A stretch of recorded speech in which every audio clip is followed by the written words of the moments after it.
제가 어릴 때 어른들에게 들었던 말씀 가운데 기억나는 것 중에 하나가 개천에서 용났다라는 말이 생각이 나요. 다 아시죠? 우리 젊은 사람들 빼고는 개천에서 용났다라는 말이.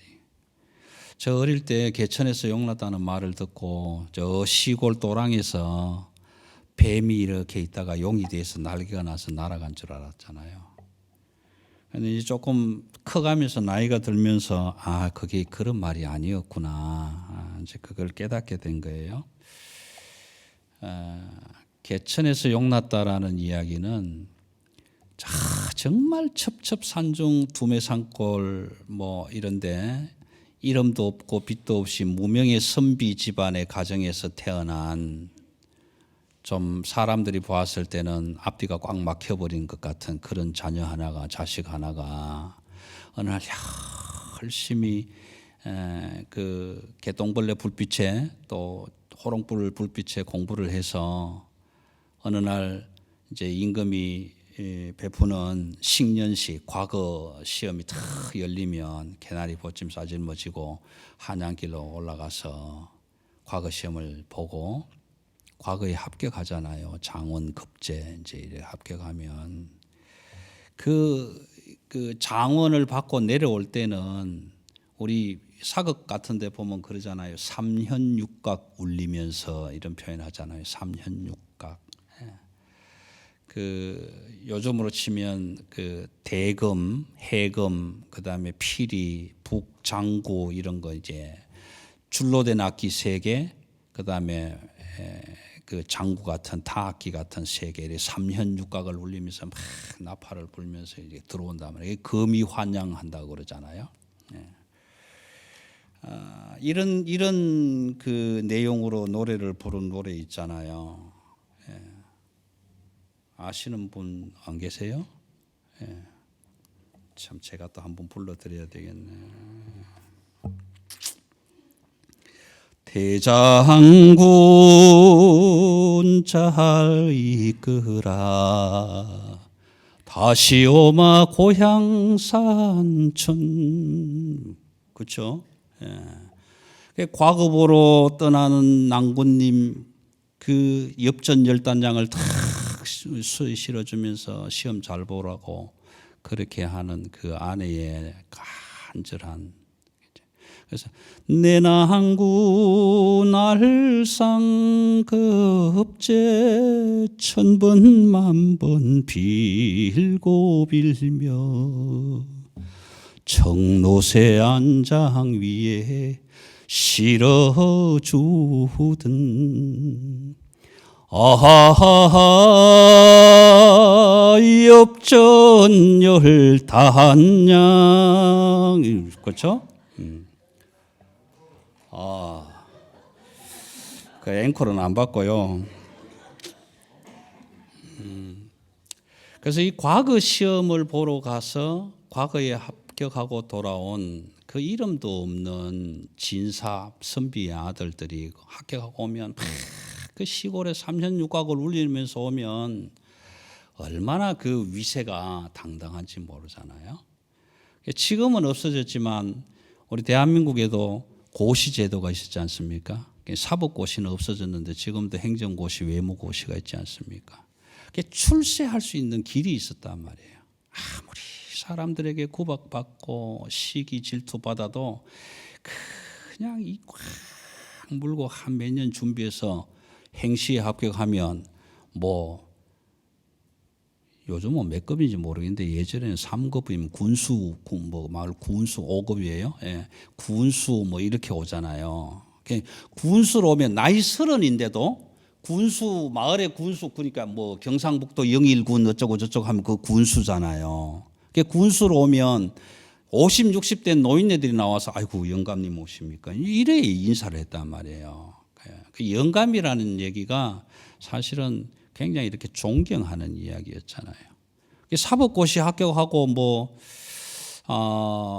이렇게 내려오면 다 시골 마을에서는 다 영감 대우받고 그랬잖아요. 근데 중요한 건 뭐냐면 합격하기 이전과 이후가 너무 틀리더라는 거예요. 너무 틀리더라. 합격하기 전에는 막 정말 찌들고 힘들고 어려웠는데 다 그런 건 아니지만 합격하고 나니까 그 행보가 너무 달라져 버리는 거, 그죠? 너무 달라져 버리는 거. 제가 어릴 때 그 벽에 달력마다 붙여놓는 달력이 있는데 국회의원이 내보낸 달력, 어느 지역 국회의원 이상무, 이제 국회의원 이름이 이상무. 근데 그 양반 일화를 한번 들으면 시골에 이렇게 가다가 경찰이 자기 차를 잡으면 그런데요. 그 뭐 국회의원 증인가 그걸 꺼내갖고 확 집어 던져버린대. 집어 던져갖고 주워 와. 그럼 이제 경찰이 가서 그걸 주워 보니까 국회의원 그러니까 막 차를 좀 아이고 제가 참 영감님 차를 잘못 보고 잘못 잡았다는 거지. 그런 행보들이 있단 말이에요. 그런 행보들이. 뭐 지금은 그렇지 않겠지만. 근데 오늘 이 마태복음 4장의 이야기 중에서도 그런 내용을 좀 볼 수가 있어요. 볼 수가. 요한복음 1장 12절 쪽에 가면 이런 내용이 나옵니다. 빌립이 예수님이 제자를 불렀을 때에 빌립이라는 친구가 나다나엘을 찾아가서 이렇게 이야기합니다. 나다나엘에게 야 우리가 선지자를 만났다. 선지자를 만났는데 나사렛 예수다. 그러니까 나다나엘이 첫 마디가 뭐냐 하면은 나사렛에서 무슨 선한 것이 나오겠냐. 그러니까 그 시골 꼴짝에서 무슨 개천에 용나듯이 그런 인물이 나오겠느냐. 그때 당시에 선지자 메시아라는 이야기는 로마 제국을 뒤집어 엎고 나라를 평정할 수 있는 그런 정도의 인물이라는 거예요. 나사렛에서 무슨 그런 인물이 나오겠느냐. 물론 나중에 읽어가면 나다나엘이 그걸 고백을 하죠. 고백을 하기는 하지만 당시에는 그랬단 말이에요. 당시에는 아주 시골 구석에서 뭐 사법고시 합격자가 나왔다. 그러면 에이 뭐 그런 동네에서 그런 아이가 나올까. 근데 막 이제 정말 합격하면 그 현수막 내걸고 막 그러잖아요. 그러다 보면 오 진짜네 이제 그런 것처럼. 그래서 나사렛에서 무슨 그런 선한 메시아 정치를 뒤집고 평정할 수 있는 인물이 나올까? 그렇게 하는 통념을 깨트리고 예수님이 세상에 전면적으로 등장할 때도 비슷한 상황이었지 않을까 그런 생각이 든단 말이에요. 왜 그러냐 하면 예수라는 이름 자체가 자기 백성을 그들의 죄에서 구원할 자다. 그리고 기름 부으심을 받은 그리스도라는 이름의 속에서는 하나님의 아들이었다. 성령의 기름 부으심으로 동정녀 마리아에게 탄생했던 그 성육신의 사건이 일어나는 그 순간부터 사람들이 모르고 있었지만 세례를 받고 올라올 때 하늘 문이 열리면서 이는 내 기뻐하는 자요 내 사랑하는 아들이라 라는 이런 소위 말하는 최종 마무리하는 종결하는 낙점을 딱 찍어주잖아요. 하늘 문이 열리면서 이는 내 사랑하는 아들이요 내 기뻐하는 자라.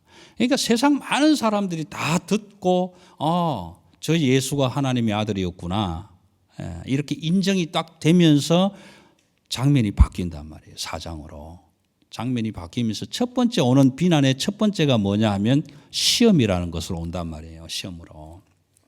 그러면 우리가 시험이라고 할 때는 제가 아까 왜 과거 이야기 사법고시 얘기를 했냐 하면 여기서 말하는 시험이라고 번역된 단어 헬라어 단어는 파이라조라는 헬라어인데 이 시험은 유혹하는 시험이 아니에요.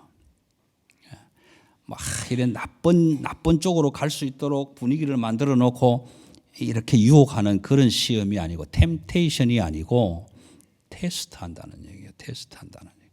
그러니까 2장 마지막에서 이는 내 사랑하는 아들이요 내 기뻐하는 자라 하나님이 딱 마지막 최종 결론을 내리셨잖아요. 그 딱 내리니까 이쪽으로 건너오면서 저게 진짜 하나님의 아들이야? 그러면 한번 테스트해보자.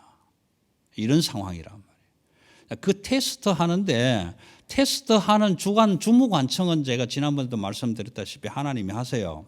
근데 그 대리자로 누가 나오느냐 하면 이제 마귀라는 이름으로 나오는데 이 마귀에 대한 해석은 굉장히 깊은 의미를 좀 가지고 있지만 다음 시간이 되면 하겠습니다. 오늘은 거론을 하지 않겠습니다. 근데 이 시험하는 자가 테스트하는 자가 나와서 이제 이렇게 한단 말이에요. 하나님의 아들 신이신 하나님이 예수의 이름이라는 이름을 가지고 육신을 입고 이 땅에 태어났는데 그걸 딱 바라보는 순간에 비난하면서 테스트하는 과정이 들어온단 말이에요. 여러분 이 말씀을 읽으면서 저와 여러분이 똑같은 위치에 서 있다는 걸 아셔야 돼요. 무슨 얘기냐 하면 내가 예수 그리스도를 믿고 나의 주 나의 하나님으로 고백하고 하나님의 백성 하나님의 자녀 하늘나라의 상속자가 되었다라는 사실을 내가 나가서 입으로 얘기하지 않아도 세상 사람들은 안단 말이에요. 세상 사람들은 알아요. 아는데 비록 내가 사는 것이 초라해 보이고 구차해 보이고 하루 세끼 먹을 쌀도 없지만 그럼에도 불구하고 세상 사람들은 우리를 바라보면서 뭐라고 얘기하냐면 굉장히 쟤들은 강한 자들이다. 하나님의 백성들이다. 어떤 일이 있어도 하나님이 보호하시고 인도하고 돌보는 자들이다. 이게 상대적으로 우리보다 강한 자다라는 거예요. 강한 자다. 그러니까 거기에서부터 뭐가 나오면 시기와 질투가 나온다는 거죠. 아니 쟤들은 하는 일도 없는데 맨날 주일날 한번 교회 가서 예배 드리고 오는 것밖에 없는데 왜 우리보다 강해야 돼? 왜 우리보다 잘 살아야 돼? 왜 우리는 죽어서 지옥 간다는데 쟤들은 죽어서 천국 간다고 그래? 거기서부터 비난의 대상이 되는 거예요. 예수도 역시 세례를 받고 올라오면서 이는 내 기뻐하는 자라 내 사랑하는 아들이다 라고 하면서부터 비난의 대상이 되는 거란 말이에요. 그래서 나중에 마태복음 계속 가겠지만 내 이름을 위하여 너희를 핍박하는 자를 위하여 기도하라. 그리고 그것 때문에 인해서 복을 받는다. 이렇게 말씀을 하시잖아요. 이게 축복받은 그리스도인들. 여러분들이 정말 내가 하나님 앞에서 복된 자로 매김되어 있고 그 자리를 지켜가고 있는 사람이라면 세상 사람들에게 시기와 질투 받게 돼 있다. 그래서 그 첫 번째 시험 내용을 오늘 다 뭐 중요하게 짚지는 않겠습니다만 한번 볼게요. 예수님이 이 땅에 육신으로 내려오셨다면 하나님이 예수의 이름을 가지고 몸을 입고 육신으로 내려와셨는데 지금은 인간적인 일이죠. 인간으로 내려와서 40일 금식을 하고 나왔는데 40일 금식한 사람에게 딱 첫 질문이 이거잖아요. 네가 만일 하나님의 아들이거든 이 돌로 떡이 되게 하라. 사실은 조금 더 깊이 말씀드리면 이것은 시험도 아니고 테스트도 아니고 받아야 할 이유도 아무것도 없는 거예요. 여러분 하나님의 아들 예수 그 예수를 보고 네가 만일 하나님의 아들이거든 이 말이 되는 거예요. 시험 자체가 성립이 사실은 안 되는 거예요. 시험이. 두 번째 보세요.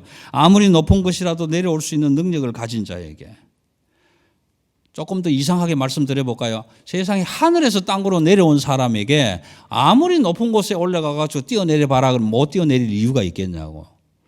그게 시험 문제가 될 수 있겠냐고. 아무런 문제가 되는 그 시험을 받아야 할 이유가 하나도 없는 거예요. 사실은 따지고 보면 내용상으로는. 마지막 시험도 마찬가지예요. 자기가 천하의 주인이 아니잖아요. 천하의 주인도 아니면서 나에게 절하면 내게 있는 것을 다 너에게 줄게. 지한테 있는 게 뭔데? 아무것도 없는 건데. 이게 시험의 대상이 될 수 없다 이 말이에요. 사실은 마지막 것은 사실 어째 보면 거짓말 시험 같은 거잖아요. 자기 것도 아닌데. 예를 들면 이런 거예요. 집사님 오늘 내가 이런 일 좀 부탁하겠습니다. 이 일 해주면 저기 ANZ 때 있는 돈 다 드릴게요. 그 얘기나 똑같은 거잖아요. 사실 아무리 이 시험 많은 사람들이 마태복음에 나오는 이 예수의 시험을 굉장히 거창하게 이야기하려고 하는 분들이 참 많은 것 같은데 적어도 제가 보기에는 이건 시험도 아니다. 시험의 내용을 보면 절대로 수험생을 나쁘게 하려고 유혹하려고 하는 이런 내용도 아니에요. 사실은. 다만 뭐냐 하면은 하나님의 아들로서 갖추고 있는 그 능력으로 너를 위해서 무언가를 한번 해봐라 이런 이야기예요. 무언가를 한번 해봐라. 이 단초는요 앞에 막이라는 내용을 설명할 수 있는 단초가 됩니다. 단초가 되는데 오늘 조금 약하고요. 자, 시험이 주는 의미를 한번 좀 생각해 볼게요. 우리가 시험을 어떤 테스트를 받을 때에 왕도가 있고 정도가 있단 말이에요. 왕도가 있고 정도가 있다. 예. 요즘 대한민국에 이런 왕도의 이야기가 참 많죠. 정확하게 시험을 잘 쳐서 그 테스트를 잘 받아 넘겨서 합격하면 되는데, 아버지가 끝발 있다고 높은 사람이라고 뭐 딸은 그냥 들어갔네 마네 뭐 이런 이야기가 너무 많이 나오잖아요. 뭐 나는 이름은 참 좋아요. 내 나라 내 땅을 이야기하는 조국 얼마나 좋아요. 이름은 조국. 예, 이름 참 좋은데 뭐 조국 뭐 딸이 어쩌네 누구 딸이 어쩌네 뭐 부정 입학을 했네 뭐 장학금을 잘못 받았네 잘 줬네 지금 뭐 이런 얘기들이 너무 많지 않아요? 그러니까 우리가 살아가는 세상에도 굉장히 많은 그런 왕도가 있어요. 지름길이 있습니다. 지름길. 예. 호주에서 다 그렇지는 않겠지만 길거리를 걸어 다니면서 가장 잘 눈에 띄는 그 복권 파는 집 같은 거 보이죠? 예. 뭐죠? 그 게임 하러 들어가는 그 있잖아. 카지노 말고 그 뭐 이름 있던데. 예, 포키. 예. 그런 집들이 많이 보이잖아요. 거기에 들락날락하는 사람들의 방법론 중에 하나는 왕도예요. 왕도. 어떻게 하면 가장 빠른 시간에 가장 적은 비용으로 가장 큰 대박을 터뜨릴 수 있을까 그런 거잖아요. 예. 한 방만 땡기면 되는데 한 탕만 하면 되는데 그런 의미란 말이에요. 그런데 우리 인생은 그런 많은 왕도에 대한 유혹을 받지만 그 길이 결코 바른 길은 아니다. 가령 예를 들어서 한번 보세요. 아까 시험을 얘기했지만 시험하는 자가 테스트하는 자가 누군지 상관없이 절 한 번 하면 온 천하 만물을 다 주겠다는데 절을 안 할 사람 있어요? 가령 예를 들어서 이영철 목사가 오늘 이렇게 얘기합시다. 예배 마치고 저 나갈 때 나한테 무릎 꿇고 절 한번 하면 이 건물 드릴게요. 만약에. 그러면 나도 나가면서 절 하겠네. 이 건물 받으려고. 그렇죠. 그런 출세할 수 있는 길, 잘 될 수 있는 길, 이런 유혹일 길들은 참 많거든요. 요 눈 한 번만 감고 이쪽으로 가면 딱 되겠는데. 그런데 못 가는 이유가 뭐냐? 하나님의 말씀이라는 정도가 있기 때문에 못 가는 거란 말이에요. 정도가. 오늘 제목을 제가 최종 합격자의 신앙 자태와 행복을 했는데, 예수라는 이름으로 이 땅에 오신 하나님의 아들, 그분이 지금 최종 합격자의 낙점을 받았죠. 이는 내 기뻐하는 자요 내 사랑하는 아들이다. 그런데 그 낙점을 받은 사람으로서 행보가, 신앙의 자태가 아무렇게나 갈 수는 없더라 이 말이에요. 아무렇게나 갈 수는 없더라. 물론 답안도 잘 써야 되겠지만 아무렇게나 갈 수는 없더라. 그래서 4장 그 시험이 딱 끝나고 나면 바로 무슨 이야기가 나오면 갈릴리와 데가볼리에 대한 이야기가 나오게 돼요. 나오게 됩니다.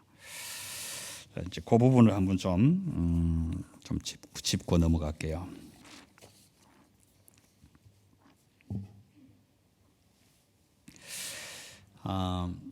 첫째, 시험은요. 시험이 테스트가 우리에게 주는 이유를 본문하고 좀 연결해서 보자면, 하나님이 저와 여러분을 하나님의 사람 됨이라는 조건으로 테스트를 할 때 우리가 어떻게 답할 수 있을까라는 거란 말이에요.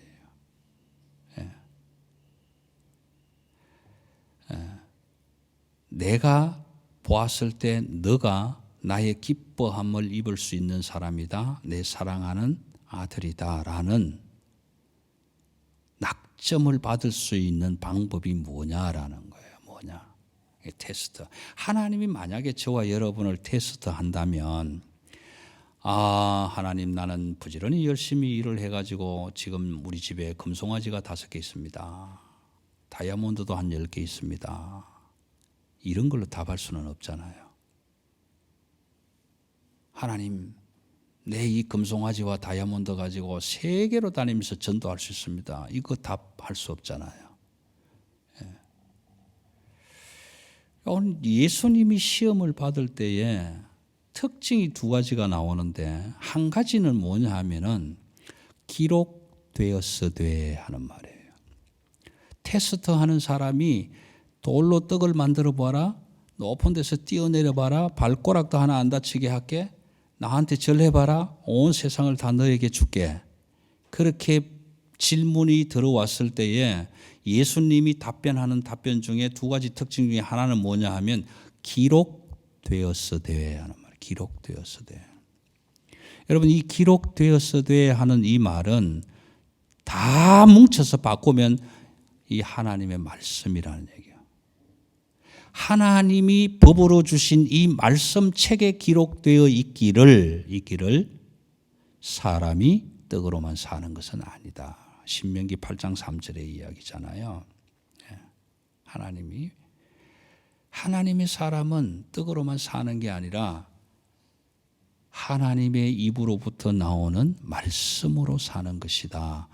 딱 두 가지 특징이에요. 첫째 하나는 기록되었으되, 헬라 말로 한다면 로고스라는 이야기입니다. 로고스. 하나님의 문자 그대로 글자로 기록된 말씀에, 하나님의 성경 말씀에 보니 사람이 떡으로만 사는 것은 아니더라고 되어 있더라. 그죠? 사법고시 칠 때 뭐 어떤 법을 논하시오 그러면 자기 이야기 쓸 수 없잖아요. 육법점서 몇 장 몇 절 어디에 이런 게 있다. 이렇게 근거를 제시해야 되잖아요. 마찬가지로 예수님도 자기의 어떠함을 내는 것이 아니라 하나님의 법에 사람이 떡으로만 사는 것이 아니라 하나님의 입으로 나오는 말씀으로부터 살아가는 것이다. 그런데 이 말씀이라는 두 가지가 앞에 나오는 기록되었으되 하는 것은 헬라어로 로고스라는 이야기입니다. 로고스. 기록된 말씀. 그런데 그 뒤에 나오는 하나님의 입으로부터 나오는 말씀. 하나님이 입을 열어서 말씀하시는 말씀. 그 말씀은 레마라는 단어를 씁니다. 레마. 아마 많이 들어보신 분들도 있을 거예요. 뭐 한국에 가면 무슨 레마 선교회 뭐 하여튼 그 이름을 딴 선교회들도 있고 그런데 이 레마라는 의미는 기록되어 있는 글자로 된 이 법이 하나님의 말씀 입으로 선포되어질 때 나타나는 능력이라는 거죠. 예를 들어서 육법전서 내지는 대통령이 특별법을 어떤 기록에 의해서 기록을 해놓고 그것을 대통령이 입으로 직접 읽으면서 선포하고 이 법이 몇 월 며칠부터 대통령법 제 몇 호로 발효하게 되는 거예요.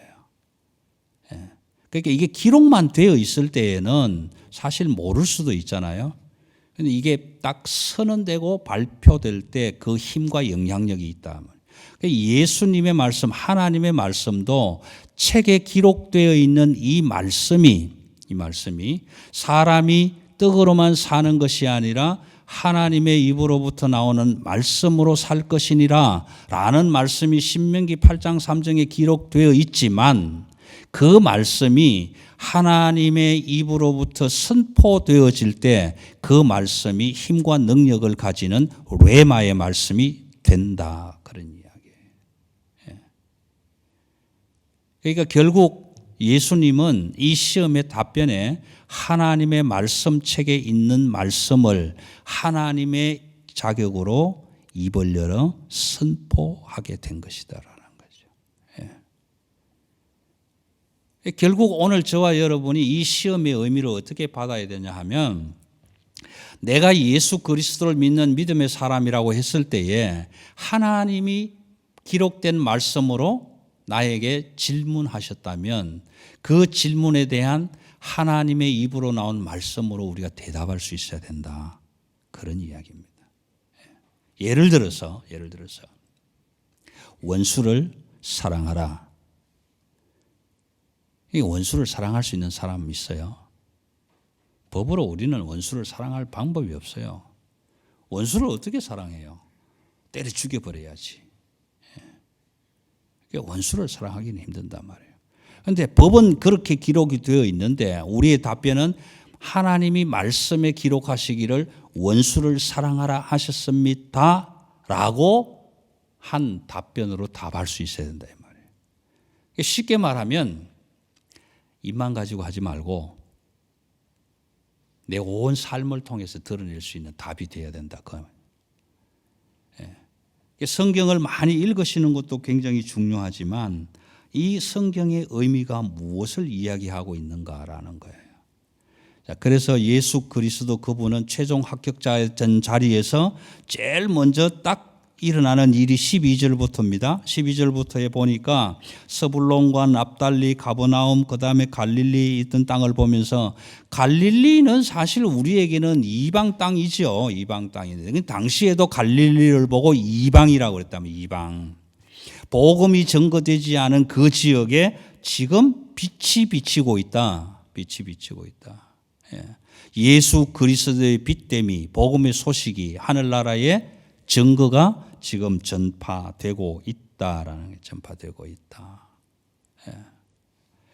이 의미를 아까 이제 서두의 내용으로 좀 바꿔볼게요. 장원 급제하고 어느 고을의 군수로 만약에 임명을 받아서 마을 초입에 들어오면 어떻게 해요? 3년 육각 울리면서 새로운 군수가 입장한다. 그러면 그 마을의 그 군수의 입김이 미쳐가는 거예요. 그렇죠? 아, 우리 동네에 새로운 군수가 왔대. 그러면 새로 부임한 그 군수의 영이 영향력을 끼치게 되는 거죠. 그런 의미를 가지고 있다 이 말이에요. 가지고 있다. 그래서 16절에 뭐라고 하냐면 흑암에 앉은 백성이 큰 빛을 보았고 사망의 땅과 그늘에 앉은 자들에게 빛이 비치었도다. 여러분 이 16절은요. 창세기 1장을 이해하셔야 됩니다. 혼돈과 공허와 흑암이 있었을 때 그 혼돈과 공허와 흑암 속에 하나님은 빛이 있으라 하심으로 흑암이 물러가게 되고 말씀으로 채우심으로 공허가 물러가서 충만함으로 그렇게 비어있는 곳을 채워가시는 역사, 창조의 역사를 같이 이해하셔야 이 16절이 이해가 되는 거예요. 사망에 앉은 사람들, 사망에 처해 있는 그 땅에 혼돈과 공허와 캄캄함이 임하고 있는 그 땅에 하나님의 아들, 내 사랑하는 자, 내 기뻐하는 자 예수 그리스도의 오심으로 인하여 그곳에 새로운 생명, 새로운 복음, 희망, 사랑이 빛이 비치기 시작했다라는 게 있다.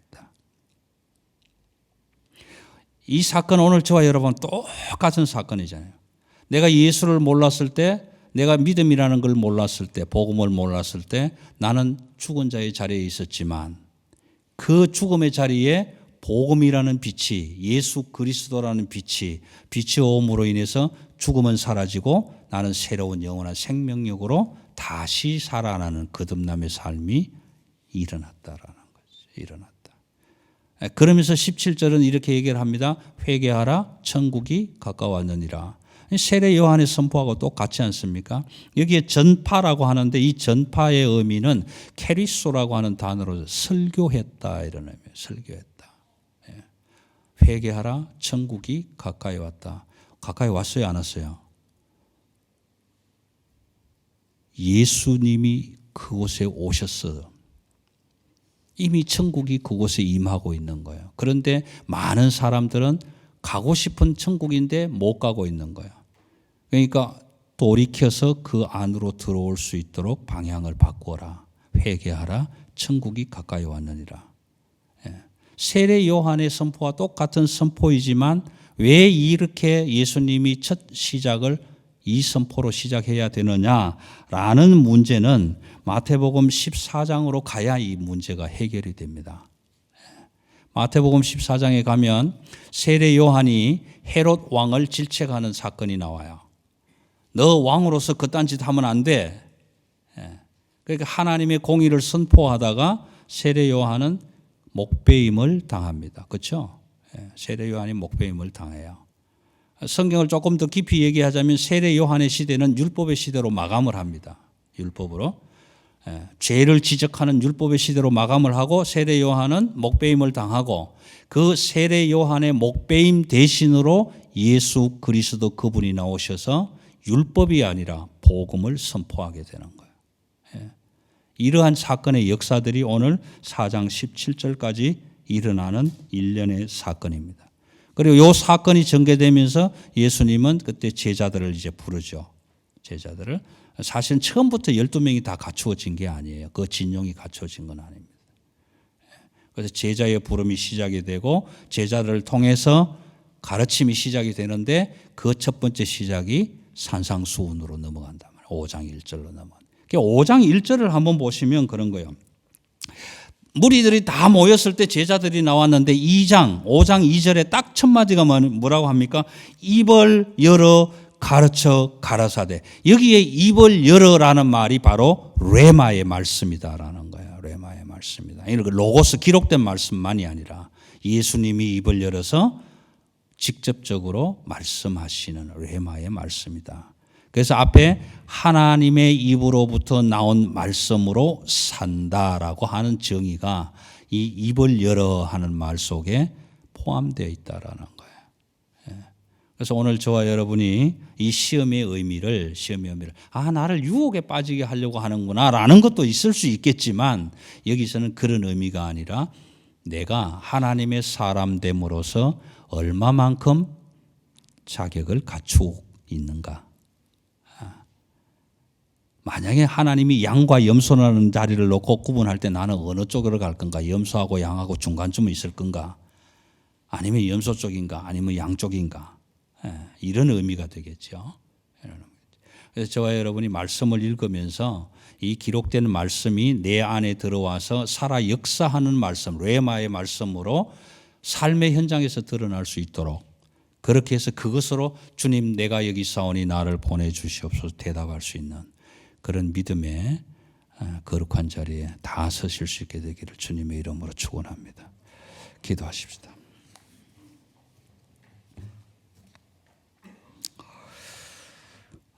우리를 사랑하여 주셔서 죄악 가운데 허덕이고 있을 때에도 복음의 빛을 비추시사 우리를 향한 하나님의 사랑을 확정해 주셨던 것처럼 오늘 우리가 영원히 죽을 수밖에 없는 자리에서 복음의 빛으로 주님께서 십자가에 우리 대신 죽으심으로 우리를 살게 하신 그 은혜를 감사합니다. 오늘도 예수님이 하나님의 아들 되심으로 이 땅에 오셔서 그 온전하신 하나님의 아들이심을 선언받으신 뒤에 회개하라 천국이 가까이 왔느니라 선포하셨던 부분들을 우리가 함께 묵상하며 우리는 하나님께서 테스트 하실 때 어떻게 대답할 수 있을까? 어떤 믿음으로 준비할 수 있을까? 어떤 삶으로 나아갈 수 있을까?